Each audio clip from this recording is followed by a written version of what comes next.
I just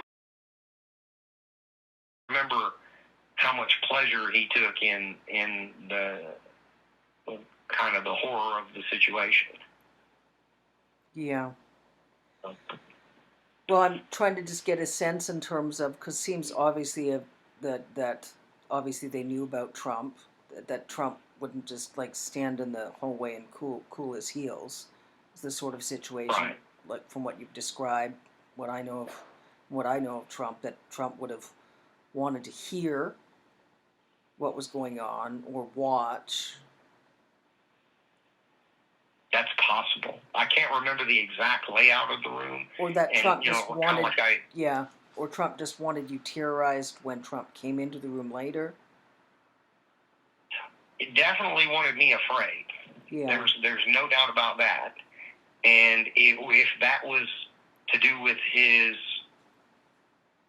desire to make the experience as horrible for me as possible, or whether that was from his psyche to give him some protection, because I was kind of already known, I think at that point, as being somebody that would fight back to the best of my ability. Yeah. You know, so it could have been either circumstance, but it was definitely to shock, traumatize, and make me more pliable, I guess, in terms of acquiescing to whatever he wanted to do. Yeah. And I can just remember thinking, I'm gonna kill this sumbitch if I can just get an opportunity. You know, I'm a child at this point, about, you know, around, we would say 12 years old. So he is a much larger person than I am, and of course 40 years ago he wasn't feeble. So, you know, I was looking for that vulnerable point where I could try to kill him, you know. Well, that's understandable context. You know, there's a lot of, you know, policy, legislation, law per country where, you know, that's a situation, extreme circumstances when you're acting in self-defense. You had no idea at that point whether they might just come in and kill you right after. They'd said if you didn't do what they called Trump an old boy, what the old boy wanted, that they'd shoot you in the head as well. Yeah.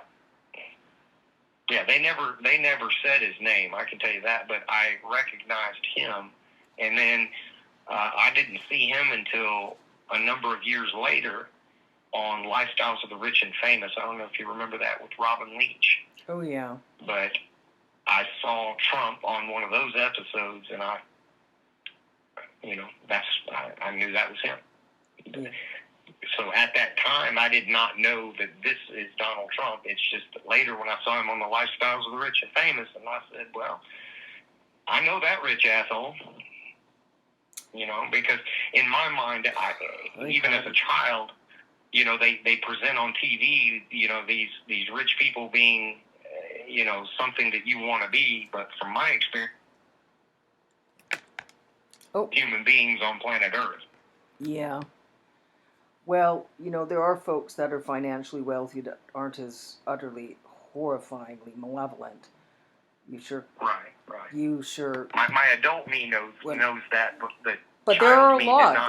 There's obviously a lot. You encountered the worst of the worst, without question.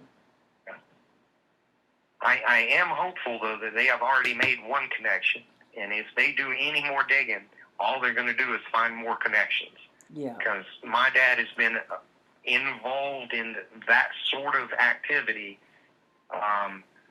since at least 1980, you know, at least, and probably even a few years before that. Yeah. So we're talking 45 years, and those paths are going to cross, you know. I know that they're looking for specific intersections between him and Epstein, which I know exist. Yeah. But he's also going to intersect with many other people that were involved in all of that stuff. Yeah. He was kind of just one of those being a pilot and being a former guy that could handle himself and having his, I'm pretty sure, private investigator's license, and just thinking from my standpoint, what that gives you the right to do, like you said, to initiate investigations, look into databases, also carry a sidearm. Yeah. So all of those things together, it definitely paints definitely paints a picture. Yeah, so in terms of Ed Opperman, I would be careful. I wouldn't contact him if Ed contacts you again. Is the sort of situation where, if you had any idea, like in terms of who was corrupt and who isn't corrupt, it'd be like more like, in terms of investigations. I think what I have some contacts in terms of human rights lawyers and so on. And that might be where we find some more Dudley Do Rights that could help, even in terms of like prosecutors, whether in the United States and the ICC and so on. There's one or two Americans that have been involved in civil rights, one involved in civil rights cases that I think might help. That might be able to help. Yeah. So, okay, day by day. Once I'll get